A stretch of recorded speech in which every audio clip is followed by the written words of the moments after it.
Dober dan, dobrodošli na pisateljskem odru Društva slovenskih pisateljic in pisateljev, seveda, tu se ne izključuje, menda.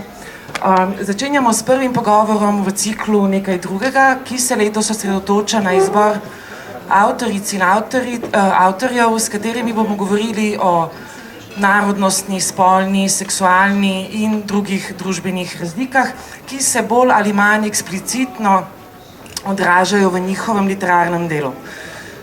Danes je z nami pesnik, publicist in prevajalec Milan Šelj. Šelj je diplomiral leta 1985 na Filozofski fakulteti v Ljubljani, od leta 1992 pa živi in dela v Londonu.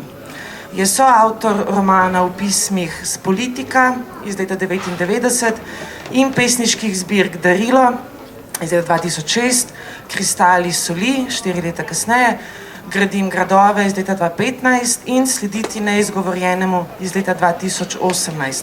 Vse te zbirke so išle pri založbi Škuc v zbirki Lambda. Kot dopisovalec je sodeloval v knjigi Pričevanj drugačna razmerja, ki je šla pri Mladinski knjigi leta 2010. Izbor njegovih pesmi za otroke pa je šel leta 2012 pri projektu Tudi pesnik je zaklad. Prevodi Šeljevih pesmi v hebrejski jezik so išli v antologiji Kavafijevi sinovi in vnuki v Izraelu. Letos pa je njegova knjiga Slediti neizgovorjenemu doživela še izid v angleškem jeziku. Čestitam. In še to mogoče, leta 2007 se je Milan Šelj udeležil prevajalske delavnice v Danah pri Sežani, s prevodi je sodeloval pri antologijah sodobne evropske gejevske poezije Moral bi spet priti in antologiji sodobne evropske lezbične poezije Brez besed ji sledim. Zdravo, Milan. Živijo. Skratka, ta cikl delamo zdaj že 3 leta. In vsak pogovor tega cikla začnemo na videz enostavnim, a vseeno precej kompleksnim vprašanjem, s katerim pravzaprav želimo že na začetku kontekstualizirati avtorja. In to vprašanje je, kako živiš? Pozdravljeni vsi skupaj, dober dan oziroma že skoraj dober večer. Ja, jaz izgleda sem izbral življenje nomada in tako tudi živim.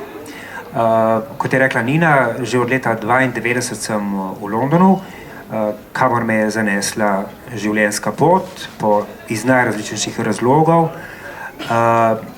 Pred 7 leti, prej sem delal v turizmu,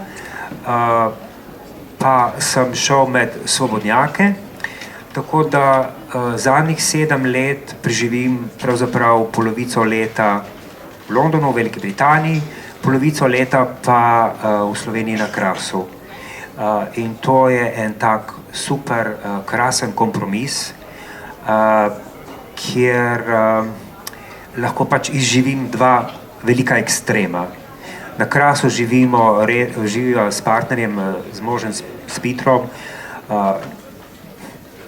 čisto na samem in na drugi strani v milijonskem velemestu, tako da imava res in eno in drugo skrajnost in ljudje ponavadi, ko pridejo, so resnično presenečeni in včasih kar težko razumejo, da sva izbrala 2 tako ekstremna kontrasta, ampak jaz mislim, da potrebujemo oba.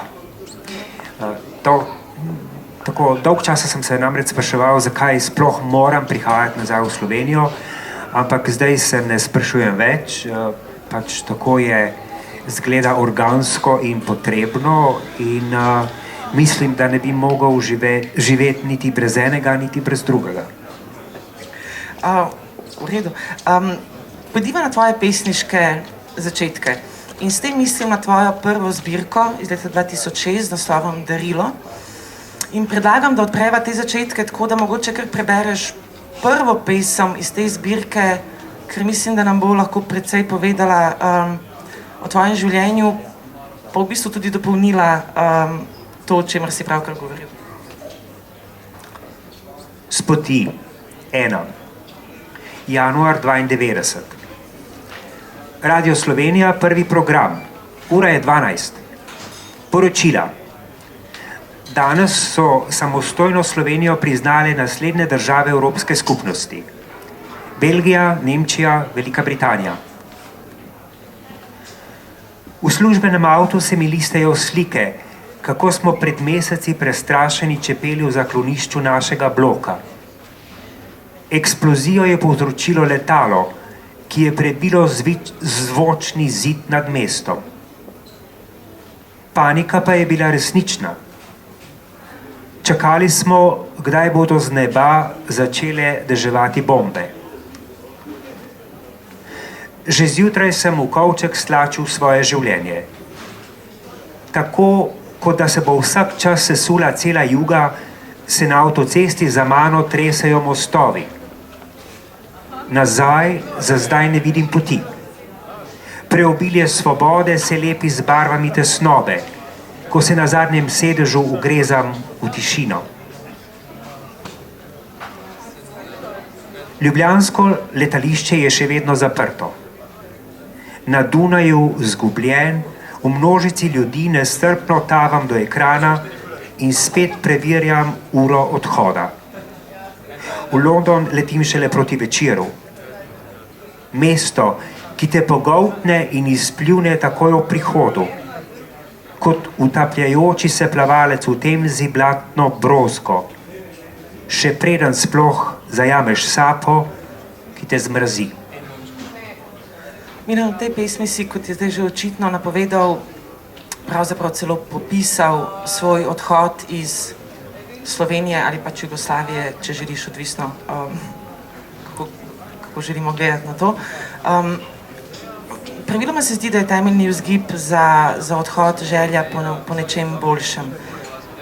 Ali se ti zdi, da si ne samo kot subjekt, ampak tudi kot avtor s svojim odhodom šel na nekaj boljše? Ja, razlogi za emigracijo so seveda zmeraj kompleksni. Razlogi so osebni, razlogi so včasih družbeni, iz nuje, iz prisile, in tako je bilo tudi z mano. Pač jaz sem delal v turizmu in ko se je dobesedna juga sesula v letu 91-92, sem šel s trebuhom za kruhom. Povod za samo pisanje je bil seveda povezan tudi s tem odhodom. Jaz sem si namreč vse skozi želel odhod v širši svet. Sam razlog za pisanje pa je bil drugačen. Zgodilo se mi je pač, da sva šla s partnerjem na obisk k sorodnikom in sem ugotovil, da določen del njegove družine zanj sploh ne ve. Skratka, bil je popolnoma izbrisan iz, če temu rečemo, družinskega albuma in on ni pač nastopal v nobenih njihovih zgodbah. In to me je tako pretreslo in sem ugotovil pač, da ta nevidnost ne obstaja samo na tej strani v Sloveniji, ampak obstaja tudi tam na drugi strani, čeprav je seveda podoba te nevidnosti, če hočeš, drugačna. In to je bilo tisto, kar me je dobesedno spravilo v ta silna potreba, v en silen glas, in tako je potem začelo nastajati darilo v neki strašni nuji. In se je zgodilo in odvilo relativno zelo hitro. Če sam za sekundo preskočim, kako pa se kot večni tujec in gej počutiš v Londonu v dobi Brexita, ki je pravzaprav izšel iz ksenofobije in mnogih drugih družbenih razlik? Ja, to je izredno zanimivo vprašanje. V Veliki Britaniji, oziroma Britanija je naredila ogromen preskok, kar se tega tiče. Jaz sem v Britaniji skoraj že 30 let in sem mislil, da se določene stvari ne bojo nikoli zgodile. In vendar so se. Ampak razlog za to je bil velika vidnost gejevske skupnosti. To je bil tisti preskok, ki so ga naredili vsi ostali z nami, in ta vidnost je pač navzoča v kompletni strukturi družbe. Ne samo od spodaj navzgor, ampak tudi od zgor navzdol. Skratka, ljudje so vidni v vseh sferah družbe. In jaz se spomnim, v določenem času, ko je bila na oblasti delavska stranka, mislim, da je bilo celo 5 ministrov in ministric, ki so bili v vladi in javno razkriti, kar je bilo za tiste čase nekaj neverjetnega. In ta vidnost je potem povzročila velike spremembe v družbi. In tudi recimo v parlamentu do zadnje vlade je bilo skoraj 10% javno razkritih poslancev v parlamentu in to seveda potem povleče določene stvari za sabo. Zdaj, z Brexitom seveda se je kompletna stvar obrnila v nasprotno smer. Brexit je izredno kompleksna zverina, ljudem seveda trosijo laži, da je vse skupaj izredno enostavno. Seveda, enostavno je za tiste, ki bodo od tega imeli koristi, za vsi, to bo 1% populacije, vseh ostalih 95 ali pa 99% ljudi bodo plačali seveda ceno za te laži. To se seveda tudi, kar si me vprašala, se seveda odseva tudi v populizmu in se spet pojavljajo valovi znova homofobije, ne samo prikrite, s katero se včasih seveda veliko težje boriti kot z odkrito homofobijo, ampak dogajali so se dobesedno fizični napadi spet na gejevsko populacijo in to je seveda izredno zaskrbljujoče. Razlika v Sloveniji, kar se je tudi spet zgodilo pred kratkim, je mogoče v tem, da je mogoče na drugi strani vseeno ta zavednost, da se je treba v demokraciji neprestano boriti za tisto, kar že imaš. Ker kar danes imaš, ne pomeni, da boš imel tudi jutri. Ne? In tega mogoče se na drugi strani vseeno malo bolj zavedajo in je ta osveščenost oziroma budnost malce večja kot pri nas. Če si že vzpostavil neko primerjavo med Anglijo in Slovenijo, mogoče nadaljujeva v tej smeri. Skratka, meni se zdi zelo zanimivo, da si se torej pred nekaj desetletji odselil, ampak da svoje pesništvo vendarle ves čas pošiljaš sem, v ta prostor. Skratka, kot da bi bilo nujno oditi, a da vendarle določene vizije ni bilo mogoče ali pa ni bilo smiselno pretrgati. Zdaj, vemo, da se z vsako novo generacijo vse bolj govori o tem, kako je treba iti v mednarodni prostor, pa da je tam neka večna obljubljena dežela, pa je treba izkusiti tujino. Ampak v resnici gre samo za nove oblike nekega gastarbajterstva po večini, a ne? Pa me zanima, kaj te zdaj, ko si tam nekje, sploh veže na ta tukaj, na tukajšnji prostor. Ja, seveda, tujina me je izoblikovala. Jaz bi bil gotovo drugačen človek, če bi ostal tukaj, če ne bi odšel ven. Ne vem, vzunaj se naučiš neke individualnosti. Jaz sem otrok socializma, v socializmu smo rasli tako, pač ni bilo pametno se izpostavljati, moral si se vedno nekako vklapljati v tisto tapeto enobarvnosti oziroma čim bolj sivo in tega se odvadiš in potem, ko sem pač začutil to potrebo po pisanju, ne vem, jezik je seveda velik del tvoje identitete. Čeprav sem seveda udomačen tudi na nek način na drugi strani, ampak čutil sem potrebo pisati v slovenščini. In čeprav sem rekel prej, da se določene nevidnosti pokrivajo v obeh prostorih, ampak sem imel potrebo, da je moj glas bolj potreben tukaj. In v Sloveniji sem tudi našel konec koncev družino, če hočeš, oziroma alternativno družino, ki je naša gejevska skupnost in zlasti naša literarna, tako lezbična kot gejevska skupnost, ki je izredno živa, mislim, da izredno kvalitetna in jaz sem ponosen, da sem del te velike oziroma vse večje družine in kar je zanimivo v Sloveniji je pač, da se ta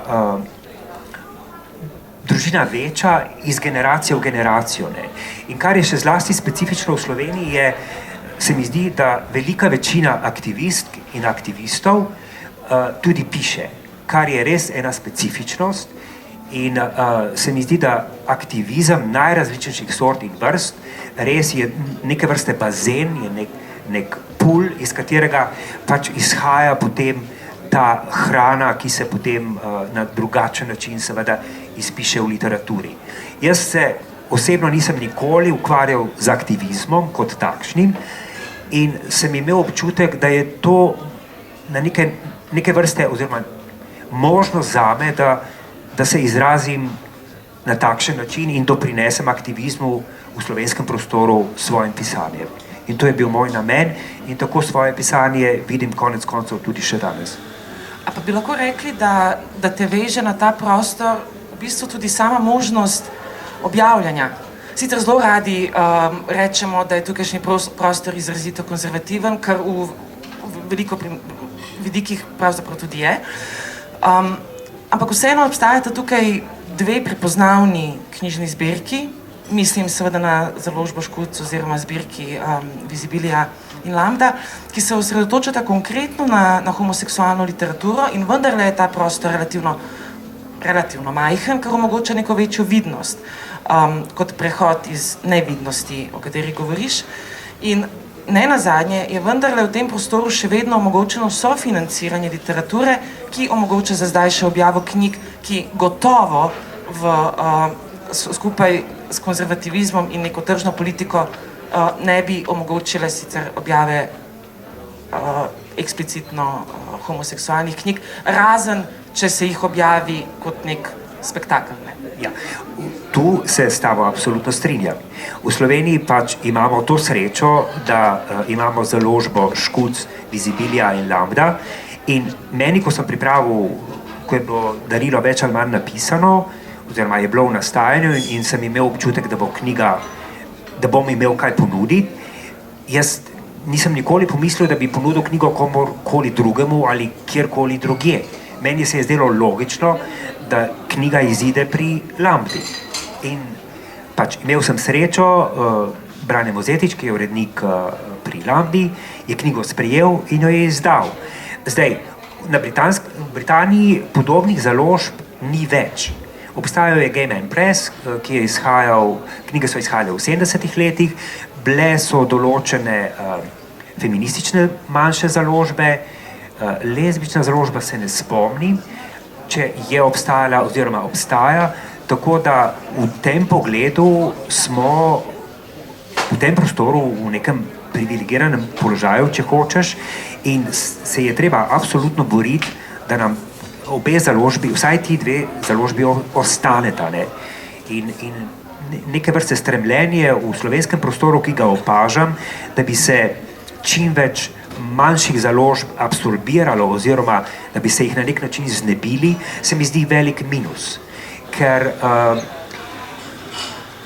knjige, kot je darilo, kot so recimo tvoja zbirka ali pa literatura ostalih iz naše skupnosti, bi veliko težje našle prostor na v neki večji založbi oziroma bi se še bolj zgubile. Že tako je do določene mere naše pisanje, ne bom rekel ravno ignorirano, ampak potiskano ob stran. Tako da to je zelo pomembno in seveda Lambda daje možnost objavljena ne samo literature v prevodih iz tuje literature, poleg tega seveda tudi teoretičnih tekstov, ampak je tudi odskočna deska za veliko novih glasov, ki prihajajo na slovensko literarno sceno. In potem seveda počasi nekateri izmed teh glasov prerastejo oziroma odrastejo in imajo možnost se razviti in potem grejo lahko seveda tudi v večje založbe. Ampak nekje je treba začeti in jaz mislim, da je to, kar imamo, je res dragoceno. Ampak vendarle je letos pa išla knjiga oziroma prevod tvoje zadnje zbirke v angleški jezik, torej namenjena je angleško govorečemu prostoru. Nam prosim poveš ne nujno zakaj. Zanima me, kaj v bistvu lahko gejovski avtor, eksplicitno gejovski avtor pričakuje s prevodom iz nekega zelo majhnega jezika majhnega v smislu številčnosti v tako obsežen. Ja, zgodba te moje knjige v prevodu je malce drugačna, kot je običajno. Že med pisanjem samim pač knjiga v originalu sledi neizgovorjenemu, sem bolj za hec kot za res prevedel 2-3 pesmi in jih poslal prijatelju, ki živi v Parizu. On je sicer Američan in potem ko sem dobil njegov odziv, je rekel, določene stvari lahko popraviš tako, tukaj lahko bi spremenili nekoliko drugače in tako sem potem naredila za začetek par pesmi in potem je pač preraslo v 20 in v 50 in 60 in potem je bilo naenkrat, ko sem še knjigo pisal v slovenščini, ker sem pač tako na nek način padel v angleščino, drugače doslej nisem nikdar pisal v angleščini, sem začel pisati prvič pesmi v angleščini in sem jih moral potem prevajati za slovensko originalno verzijo. In potem se mi je zdelo ta silna energija, ki sva jo vložila v to knjigo, v prevajanje te knjige, se mi je zdelo škoda, da se seveda nič ne gre nikoli v prazno, ne? Ampak se mi je zdelo, da bi bilo dobro, da bi šla knjiga v svet, ker se mi zdi, da so zgodbe in pač jaz v glavnem v svoji poeziji še vedno se mi zdi, da pripovedujem zgodbe, so univerzalne zgodbe, ki govorijo v vseh prostorih, vsaj upam, in zato sem prevoda seveda izredno vesel in jaz bi rad pač svojo literaturo dosegal tudi bralce drugje, ne samo v slovenskem prostoru in jaz tako se mi zdi pač, da se vsaka stvar zgodi v življenju v določenem trenutku, ko si na določeno stvar pripravljen in kadar se takrat zgodi, jo moraš enostavno zagrabiti za roge. Nam prebereš, prosim, kaj je zdaj?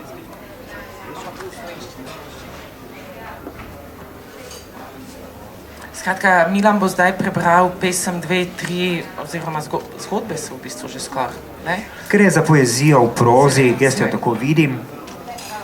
Skratka, iz zbirke Slediti neizgovorjenemu iz leta 2018, ki je bila pa letos še prevedena v angleščino. Še kadar sega led do kolen, se mi želja ne utrudi. Prostori brezdomstva so izklesani v stene. Viseče pasti so kletke brez oken in vrat. Jaz pa vseeno vztrajam.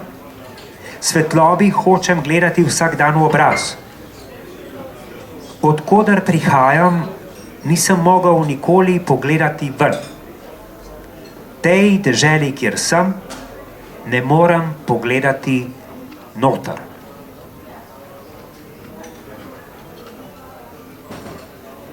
Tepci obljubljajo na zemlji nebesa. Želja je bila vedno močnejša od vrvi, ki me je vezala k tlom. In vendar, premagoval sem prepreke in strah, ki so pustošili za molčanim in z besedo v meni. Zima ne pozna usmiljenja. Oklep zmrzali te utesnjuje tako dolgo, dokler ne pregrizneš popkovine in je od jugi pomlad.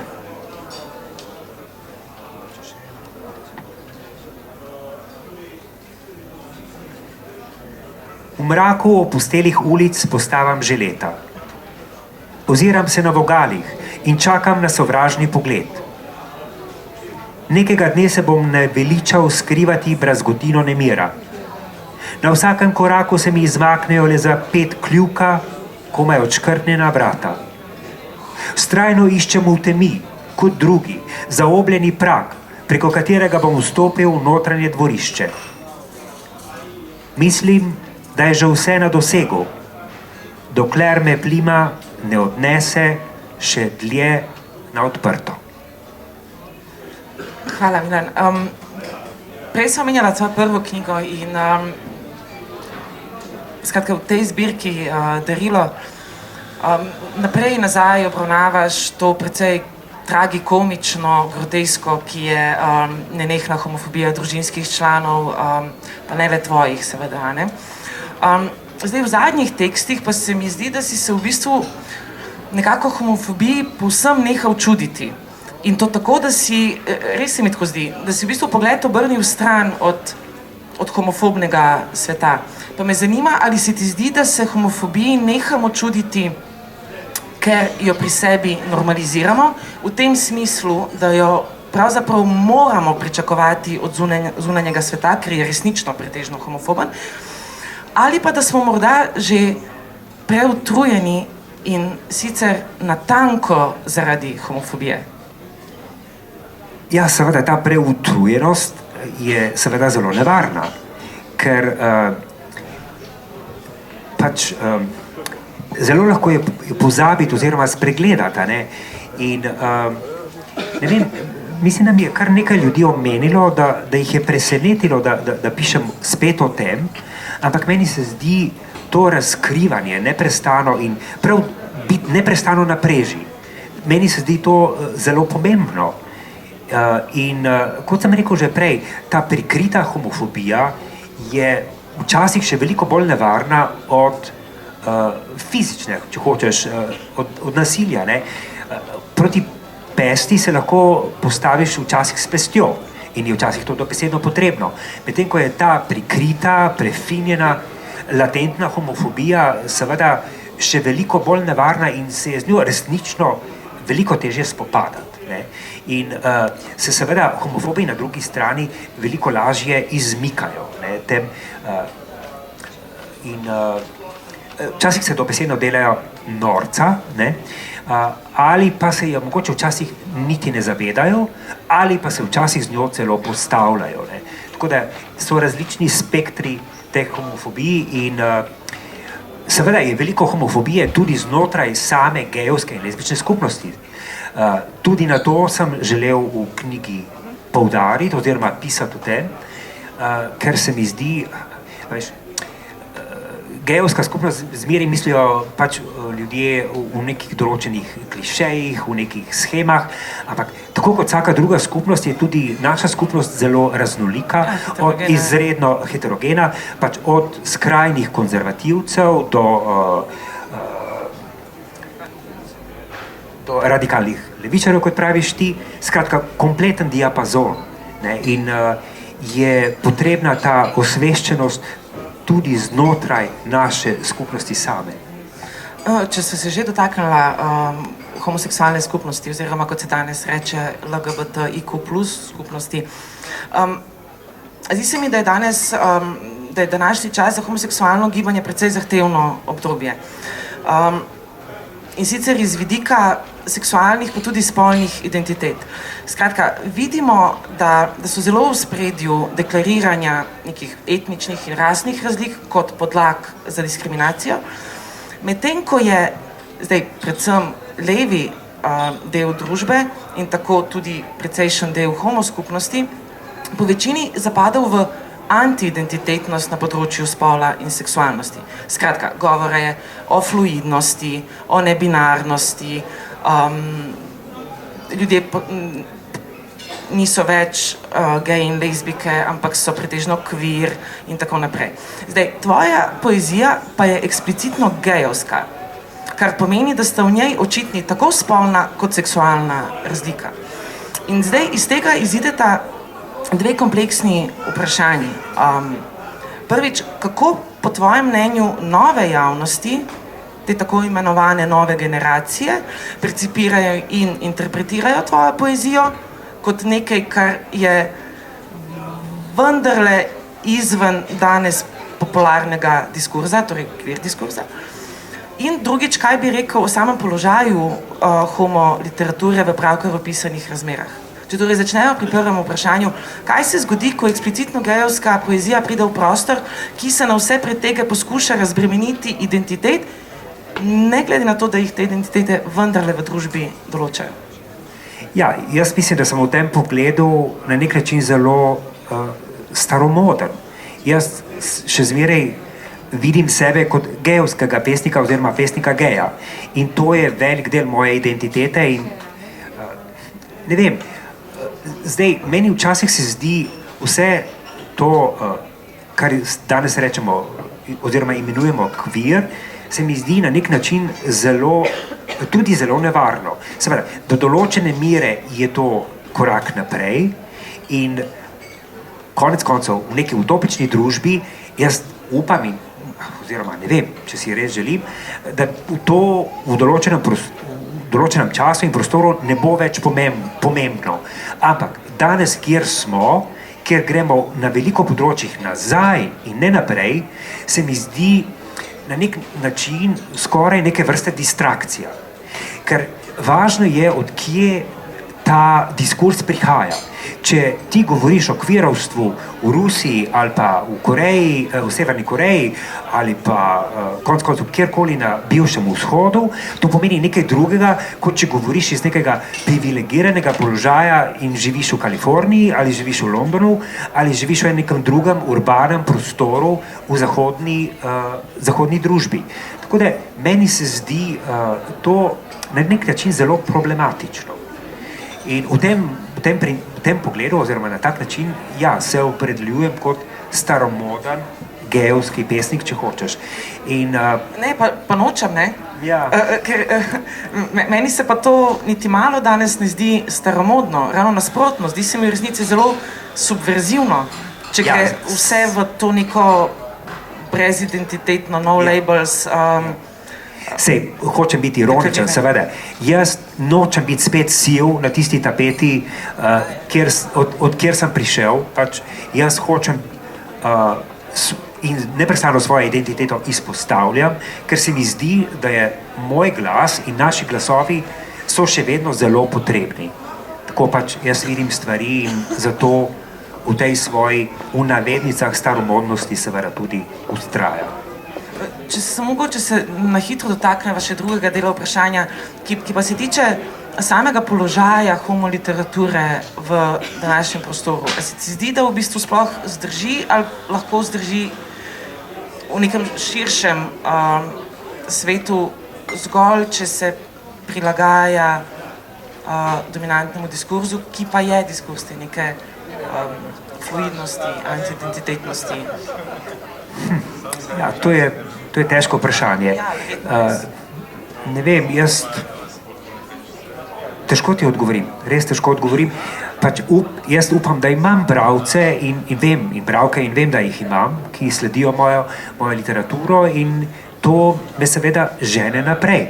Ker seveda najprej pišeš za samega zase in v drugi konsekvenci seveda za bralke in bralce. Tako da, ne vem, jaz vidim svoje poslanstvo in bom verjetno počel vnaprej podobno, kar počnem že zdaj in bom dobesedno z glavo tolkel ob zid, ker se mi zdi, da naše zgodbe, jaz jih imenujem pač zgodbe, če jih ne bomo povedali sami, potem jih ne vem, kdo drugi jih bo. Zato mislim, da so s tem vstopila v eno precej zanimivo področje in sicer področje aktivizma kot koncepta, oziroma kot ideje. Gre namreč za pojem, ki je danes gotovo med bolj uporabljenimi. Skratka, za tako rekoč vsako stvar se že lahko reče, da je aktivizem. In podobno se mi zdi, da se zgodi v književnosti. Še več v bistvu. Zdi se mi, da tako rekoč vsako delo, ki ga napiše avtor, ki se ga ali jo uvršča v določeno manjšino, takoj sam po sebi pade v polje aktivistične, angažirane literature. Že samo s tem, da je manjšinski. No, kaj pa ti meniš o tej proliferaciji aktivističnosti in ali bi svoje literarno delovanje tudi poimenoval aktivizem, če že praviš, da nikoli nisi sodeloval v tem nekem by the book aktivizmu, skratka, nisi sodeloval kot skozi mehanizme namerno angažiranih posegov, Ampak ali bi rekel, da skozi literaturo, skozi poezijo pa v bistvu si, če da kako? Ja, mogoče je bil temu vzrok tudi pač res moja fizična odsotnost. Jaz sem leta 92 odšel, seveda, gejevsko in lezbično gibanje se je začelo v 80-ih letih, ampak takrat nekako nisem prišel zraven iz določenih razlogov in potem, ko sem živel na drugi strani in sem začel pisati, sem nekako razumel, da je lahko na tak način doprinesem v slovenskem, ne samo v literarnem prostoru, ampak tudi v širšem družbenem kontekstu. Jaz sem pač po profesiji pač vseeno tudi sociolog in zame, pač jaz govorim zdaj iz sebe, literatura mora biti zmeraj vpeta v določen prostor, v določen čas in dolžnost svojo vidim kot, da pišemo o tem, kar se dogaja okrog mene. In prav iz tega razloga, ker sem bil zunaj, se mi je zdelo, da imam določene uvide, ki bi jih ne imel, če bi živel v tem prostoru. Tako da se mi je zdelo, da sem imel vseeno nekaj drugačnega zapovedati oziroma doprinesti v ta družbeni in literarni prostor in upam, da mi je do določene mere tudi uspelo. Ja, predlagam, da mogoče prebereš še eno ali dve pesmi, preden... Ne, se imamo še čas. Ali resnično kdaj imaš čas?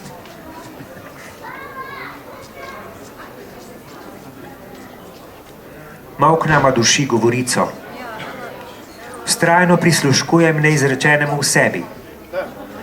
Napeta notranja opna se spominja groženj, trdote vsakega pogleda. Pokajoče tektonske plošče se premikajo iz krhkih skladovnic in drsijo na odprto, kjer se razkrito ne pozabi. Nikoli ne bom utihnil, da bi ti ustregal ali samemu sebi.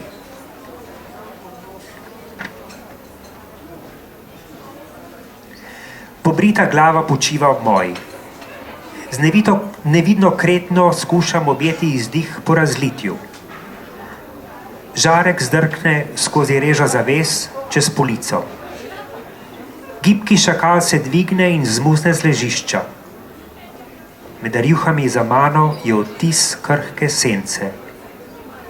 Na hodniku mi izmakne še zadnjo besedo. V zraku lebdijo nitke ostrega vonja in se počasi spuščajo na moje drgetajoče telo. Kar se mi v tej knjigi zdi zanimivo, med drugim, ali pa se mi zdi, da izstopa, je to, da ne zdi se, da bi to knjigo zares pisal samo ti, ampak da je tu mnogo glasov, da lahko govorimo ne nujno o več glasju, ampak o mnogo glasju pesniškem. Ja. Pa tudi nekem subjektivnem. A bi nam mogoče povedal o tem, a se nam prav zdi, kaj bi povedal o tej večglasnosti? Ja, res se mi je tokrat prvič zgodilo, da sem želel pripovedovati zgodbe tudi drugih, ne samo svoje, ker pač do zdaj vsi ljudje mislijo, da je vse, kar napišeš, seveda 100% avtobiografsko, ne? Tako da tokrat ni bilo tako. Ko sem začel pisati leta 2015 zbirko, sem mislil, da bom pisal res o migracijah, o migrantstvu in kot da bi imel neke vrste slutno, ker se je potem ta migrantska kriza, jaz sem začel pisati na pomlad in ta migrantska kriza se je potem zgodila avgusta meseca, ta silni naval. Ampak potem sem se s tem zelo dolgo moril, ali imam sploh pravico pisati o drugih izkušnjah in ne specifično svojih. Ampak potem sem pač spoznal, da to nima smisla se s tem bremeniti in konec koncev lahko pišem samo iz svoje lastne izkušnje, ki sem jo seveda tudi doživel. In te zgodbe so moje in niso moje. Tako kot je rekel pač Flaubert, Madame Bovary, c'est moi. In tako vidim jaz to svojo zbirko Slediti neizgovorjenemu. Ne, v redu je.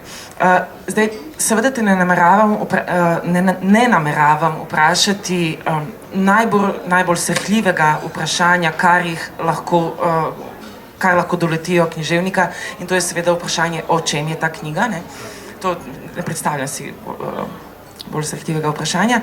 Me zanima, kaj jo je pognalo, v smislu, kako jo ti umeščaš v svojo neko avtorsko miselno linijo, v svoj opus, v smislu, ne zanima me torej, o čem je ta knjiga, me pa zanima, zakaj ali pa čemu ta knjiga. Ja, svoje prve 3 knjige včasih res vidim kot neke vrste triptih. In se mi je zdelo, da sem določene stvari izpesnil oziroma izpovedal in ni šlo za neke vrste utrujenost, ampak seveda s časom se človek spremeni. Ko sem šel v tujino, človek gre z določenimi iluzijami, določene stvari se ti izpolnijo, določene stvari vidiš, da je vse skupaj bila samo prikazan v tvoji glavi, fantazija. In v določenem trenutku se mi je zazdelo, da nisem več doma niti tukaj, niti na drugi strani in da res lebdim v nekem medprostoru. In se mi je zdelo, da potrebujem govoriti mogoče o nečem drugem, o drugih ljudeh, o ljudeh, ki me obkrožajo in kot sem rekel prej, zgodbe me neprestano obsedajo in se mi je zdelo zelo pomembno, da nekdo te zgodbe pove. In izpisal sem jih seveda lahko samo iz svoje izkušnje, kot sem rekel prej. Tako da kam bo šlo vse skupaj naprej, ne znam povedati. Ampak mislim, da je knjiga res dokaj kompleksna in prav s tem več zvočjem oziroma v različnih plasteh, da sem bil bolj svoboden na nek način in sem se lahko spustil, kjer se v literaturo oziroma v literaturi nisem nikoli prej. To se mi zdi zanimivo, zato ker se hkrati ob branju knjige zdi, kot da gre ves čas za situacije 1 na 1, ki torej niso direktno, se ne dogajajo direktno ali pa niso povezane direktno z nekim zunanjim svetom, ampak res 1 na 1. In se mi zdi zanimivo, da praviš, da se ti zdi tukaj neka večja svoboda prisotna. Ja, ker določene zgodbe so seveda obče, ki se lahko dogajajo v kakršnemkoli prostoru, kakršnemkoli ljudem. Seveda, moja poezija je izredno homoerotična in je vedno na nek način zelo osebna in istočasno tudi politična. Tako pač svojo literaturo vidim in ne vem, kot sem rekel prej, ne vem, kam me bo neslo naprej, kako bom pisal v bodoče, ampak ne vem, zdaj sem se zgubil. Si zašel? Ne, mislim, da nisi. Gotovo mi odpiraš s tem vrata v eno bolj kompleksno vprašanje. In sicer precej sva v zadnji uri govorila o tvojem odhodu iz Slovenije ali pa Jugoslavije v Anglijo. Tudi tvoja biografija jo vedno omenja, vsakič se poudarja, da ti nisi tu, da si v Londonu, ker je precej smešno, ker vedno, ko se s teboj pogovarjamo, si pač tu, ne. Nataša Velikonja je v spremni besedi k zbirki Slediti neizgovorjenemu precizno zapisala tudi večno apatridsko stanje geja ali lezbijke, torej neko nenehno preganjanost, nezmožnost naselitve. Skratka, tisto, kar morda določa tudi tvojo pesniško zbirko. Si nekje vmes, nisi ne tu, ne tam, kje torej v bistvu si. Ne? Ampak ko pa berem to zbirko, v kateri nas soočiš z vrsto epizod iz gejevskega seksualnega življenja, v bistvu tudi s precej potrošniškim statusom erotike v gejevskem vsakdanjem življenju, se sprašujem, ali je to, da živiš nekje drugje, ne več tu, 13 let po tvoji prvi zbirki, še zelo relevantno, oziroma, če sem zelo natančna, če to je relevantno, pač pomembno, je zato, ker pokaže, da je na neki točki lokacija ali pa sploh neumeščenost gejevskega avtorja povsem nepomembna. Ne samo nemogoča, marveč res nepomembna. Življenje bo namreč povsod enako. Enako prežeto s homofobijo, vrata noter enako zaprta, tako kot vrata navzven. In tako se v tej knjigi le stežka ugotovi, kje se pesnik ali pa pač subjekt, ki se izreka, sploh nahaja. Ampak zdi se, da je v bistvu tudi vseeno. Pišeš o njem, ki je pred spanjem zahteval pofukanih 20 funtov. Na to pišeš, kaj je bilo treba narediti za spet tisti neki denar. Skratka, zdi se, da je povsod, ampak res povsod, ekonomija telesnosti. Ampak res povsod. Ali bi torej lahko rekli, da tvoje življenje v bistvu presega grozo gejevske migrantskosti in sicer do te mere, da ni več migrantsko, temveč postane obče in je v tem smislu ne apatritsko, ampak še kako fiksno naseljeno. Ja, jaz mislim, da gre za dvoje vrst razseljenosti, če temu tako lahko rečemo. Gre za notranjo razseljenost oziroma brezdomstvo in zunanje brezdomstvo. Notranje brezdomstvo vidim kot nenehno potovanje k samemu sebi. Tako kot vsak človek, tako kot vsak pesnik, pesnica, najprej moraš seveda poiskati samega sebe, svoje res najgloblje bistvo. Vsaj, pač, jaz govorim iz svoje izkušnje in govorim zase. In jaz sem pisal tudi preden sem izdal darilo, ampak se mi je zdelo, da sem se vedno poskušal v literaturi, ki sem jo pisal, skrivati. Od darila naprej se hočem razkrivati. In tu je nastal tisti preskok iz notranje razseljenosti, končno sem pripotoval k samemu sebi. Tako kot sem rekel že v prvi zbirki darilo, v pesmi Inventura, lahko odpotuješ na drugi konec sveta, samemu sebi, pred samim seboj nikoli zares ne moreš pobegniti. Pač, kovček, svojo prtljago nosiš po svetu vse povsod. In to je tista notranja pot, ki jo moraš narediti. Zdaj, zunanja pot je včasih mogoče greš v nasprotno smer in greš mogoče res na drugi konec sveta, da bi se na drugi strani srečal. Tako da